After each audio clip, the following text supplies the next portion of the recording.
Hello, everyone. Welcome back to today's story.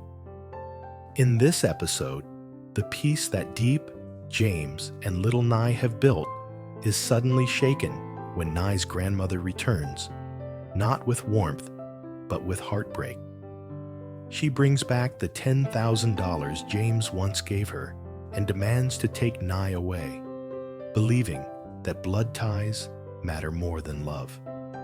Faced with losing their daughter, Diep and James must confront the painful truth about what it really means to be a family. But sometimes, love has a way of healing what pride has broken. Stay with us until the end to see how forgiveness, compassion, and second chances can reunite even the most divided hearts. And don't forget to subscribe to help us reach 10,000 subscribers. Your support means the world to us. Afternoon, sun stretches across the village, painting the fields in warm gold. Diep stands by the wooden table, folding tiny dresses she sewed for Nye last night. The old sewing machine hums faintly, its rhythm echoing the steady beat of her heart. Little Nye runs barefoot across the small yard, her giggles scattering like wind-chased petals. "Mama Diep, look! Butterfly!" she shouts, chasing a yellow wing that flutters past the banana trees. Diep smiles, wiping her hands on her apron. "Careful, don't trip." But even as she laughs, there's a flicker of unease, something she can't name, a shadow creeping quietly beneath the calm. That evening, a motorcycle engine rumbles outside. James lifts his head from the half-finished wall he's plastering. Who could that be at this hour? The door opens. Grandma, Nye's biological grandmother, steps in. Her face, once kind and weathered with gentle lines, now seems carved with tension. The warm greeting James expects doesn't come.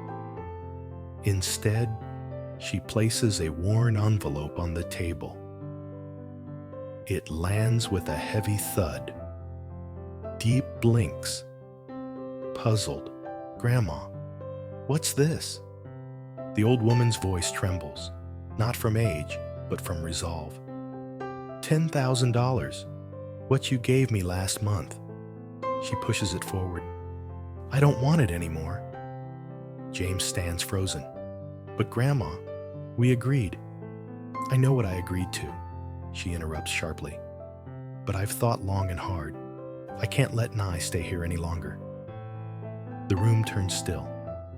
Outside, the crickets seem to hush, as if the world itself is listening. Diep's lips part, but no sound comes out. Her fingers tremble as she touches the envelope, still warm from the grandmother's hand. Did we do something wrong?" "No," Grandma sighs, her voice softer now, though her eyes glisten with unshed tears. "You two love her, I see that. But she's my blood, my daughter's child, my only family left. I can't sleep knowing she's calling someone else Mama." Nye peeks from the door, her doll clutched tightly. "Grandma?" Her innocent voice slices through the silence like a blade. Diep kneels, pulling the child close. "It's okay, sweetheart. Grandma's just visiting." But Grandma steps closer, eyes gentle yet firm. "No, Diep, I came to take her home." The air thickens. James moves beside Diep, his tone calm but steady.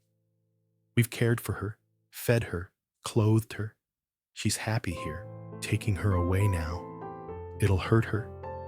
Grandma's hand trembles as she wipes her eyes.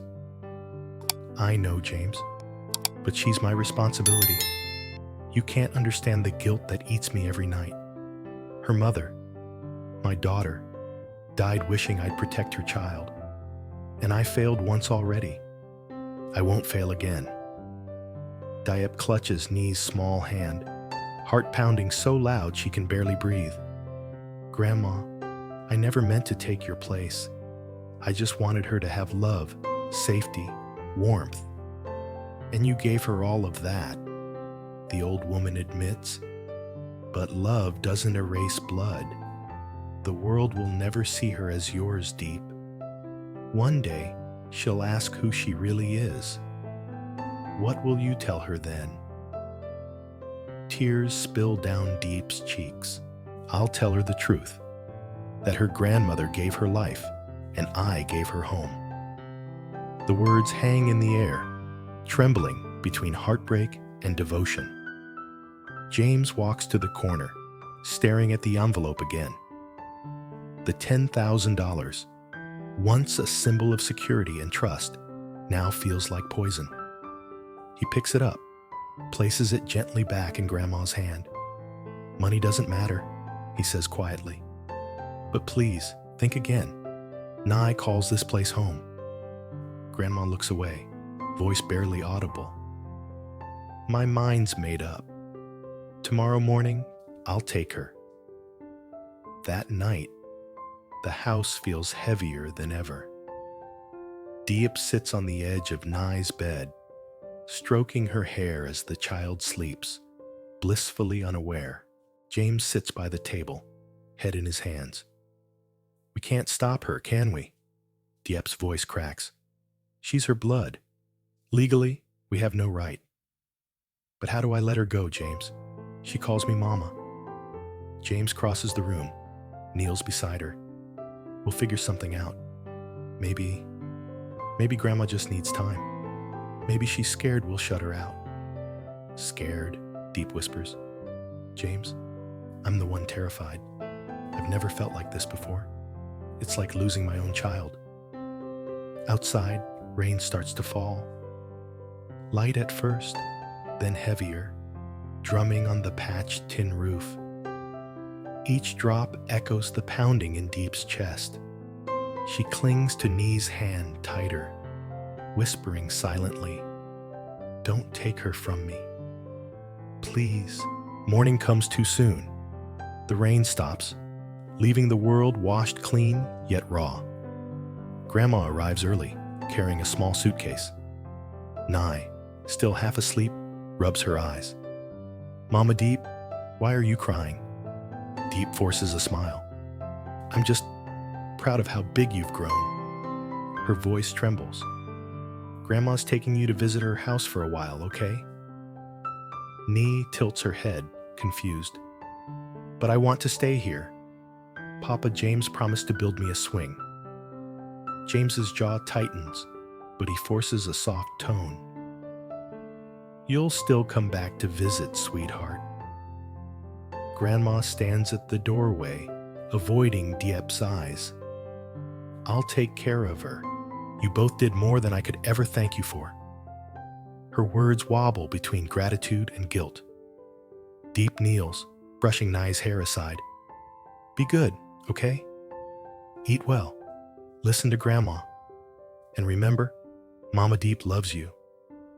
The child's lip quivers. Will you come get me soon? That question tears Diep apart. She nods quickly, choking back a sob. Of course. Soon. When the motorbike engine starts, Nye's small hand waves goodbye. Innocent, trusting. Diep waves back until the dust swallows them whole. Only when the road falls silent does she drop to her knees, crying without sound. James kneels beside her, wraps her in his arms. She'll come back, he whispers, though he doesn't know if it's true. Days blur into one another. The shack feels emptier, every echo reminding them of her laughter. Diep avoids the tiny bed, now neatly folded with untouched blankets. Sometimes she wakes in the night, thinking she hears Nie's voice calling her. Other times, she just sits by the window, holding the small red ribbon Nye left behind. Then one late afternoon, a knock rattles the wooden door. James opens it. Grandma stands there again, eyes swollen, holding Nye's backpack. Can I come in? She asks softly. Diep stands frozen, unsure whether to hope or fear. Grandma sits, voice heavy. Nye cries every night. She won't eat. Keeps calling your name, Diep. Diep's breath catches. She misses us. She loves you both deeply, Grandma says, eyes wet. I thought I was doing the right thing, but maybe I was wrong. The room falls silent again, but this time there's no bitterness. Only the aching pull of love shared between generations, bound not by power or money, but by the child's tears echoing in all their hearts. Evening shadows stretch long across the dirt yard as the oil lamp flickers to life. The soft light dances on the cracked wall, casting trembling silhouettes of 3 people, James, Diep, and Grandma, sitting together for the first time since that painful morning. The silence between them feels fragile, as though one wrong word might break it apart again. Diep pours tea, her hands trembling slightly. She's sleeping now? She asks in a whisper. Grandma nods, her eyes distant. Finally, she cried herself to exhaustion. I tried to sing her to sleep, but she only quieted when she hugged your old scarf. The scarf, that soft pink one, Diep always wrapped around Nie's shoulders on chilly nights, hangs over the chair nearby. At that moment, Grandma's voice breaks. I thought I was protecting her, but I didn't realize she already had a home. Tears well in Diep's eyes, but she stays quiet, letting the old woman speak. When I first saw her in your arms, Grandma continues, I felt jealous. Foolish, isn't it? Jealous that another woman could give my grandchild something I couldn't. Warmth, laughter, a sense of belonging. She exhales shakily. But after taking her back, the house felt emptier than ever. Every corner reminded me she wasn't smiling. I realized I didn't bring her home. I took her away from it. Diep's throat tightens. Grandma, you're her family. You don't owe us anything. Grandma shakes her head. That's not true. I owe you everything. You gave her joy. You taught her to laugh again. Her eyes meet Diep's, gentle, resolute. I came here not just to bring her back for a visit, Diep. I came to ask if you'd let me be part of her world, together. Diep blinks, unsure she heard right. Together? Yes. Grandma's voice steadies. Let's raise her together. You and James as her parents, and me as her grandmother. No one loses her that way. James leans forward, hope lighting his face. You mean that? Grandma nods, tears falling freely now. Yes. I was so afraid of being left out that I ended up hurting everyone. But Nye doesn't need separation. She needs all the love she can get. For the first time in days, the tension in the air loosens. Diep's shoulders drop, her tears mixing with a shaky smile. I'd love that, Grandma. Truly. Grandma's wrinkled hand reaches across the table. Diep grasps it tightly. 2 women, once divided by fear, now bound by the same love for a child. The warmth between their palms says what words can't. The following morning, the sun rises soft and bright. Birds chatter outside as the faint smell of boiling porridge fills the air. Nie's laughter echoes again, bright, pure, echoing through the small yard. She's sitting on James's lap, holding a spoon too big for her tiny hand. Papa James, blow, it's hot, she giggles, watching the steam swirl. Diep stands nearby, watching them with quiet joy. Grandma stirs another pot on the fire, humming an old folk song. The sight feels unreal. The same yard that once echoed with tears now ripples with laughter. James glances at Diep, his voice low but firm. You see, this is what home really means. Diep nods, smiling through tears. Not walls, not money, just hearts that refuse to let go. Later that day, Grandma sits on the step, gazing at Nee chasing the chickens. She looks like her mother, she murmurs. Same stubborn smile. Diep kneels beside her. She must have gotten that from both sides. Grandma chuckles softly. Maybe so. You remind me of my daughter sometimes. She was fiery, strong, loved too deeply for her own good. Her eyes soften.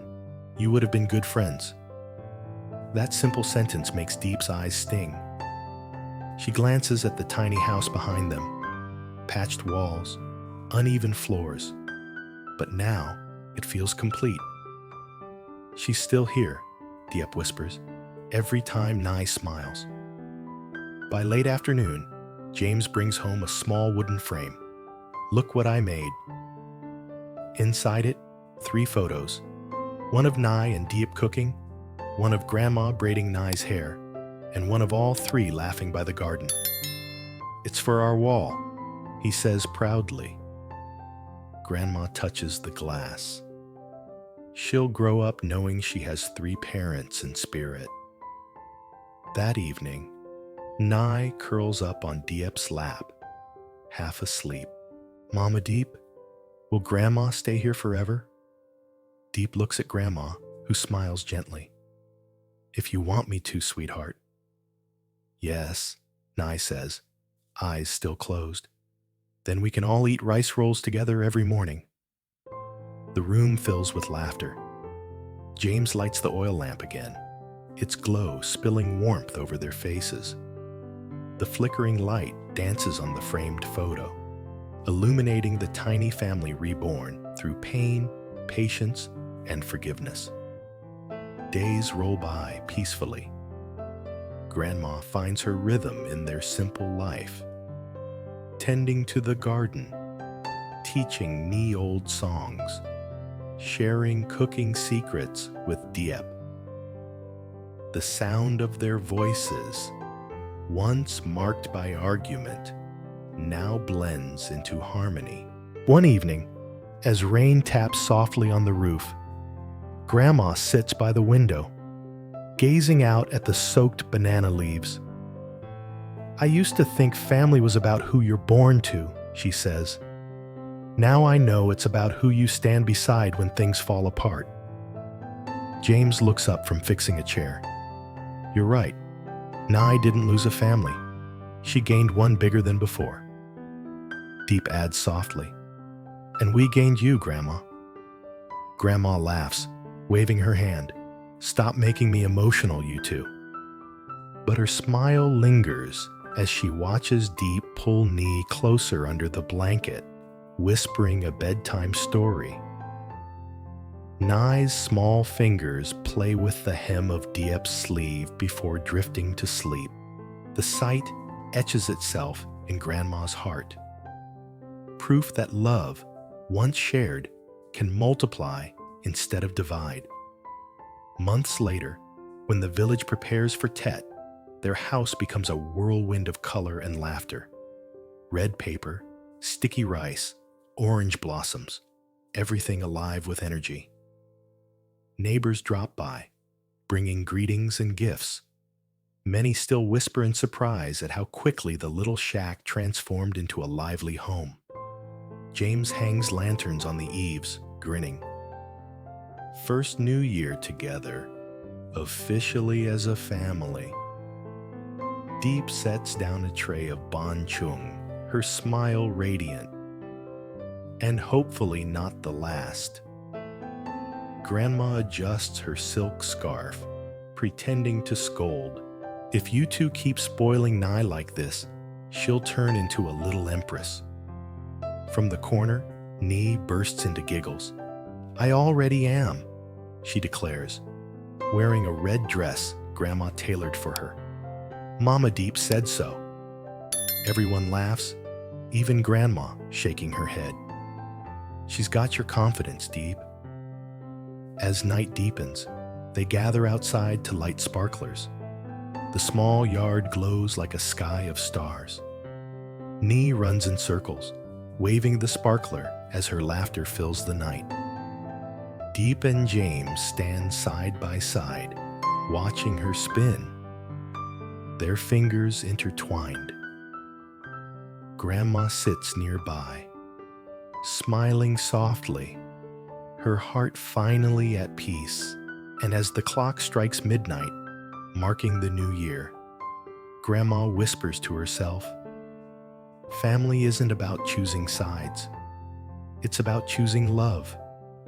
The oil lamp flickers behind them, casting a golden halo over the 3 generations united by one child's laughter. Proof that even broken bonds can be mended when hearts stay open. In that humble shack, under the soft hum of crickets and the glow of sparklers, they have finally found what money could never buy: belonging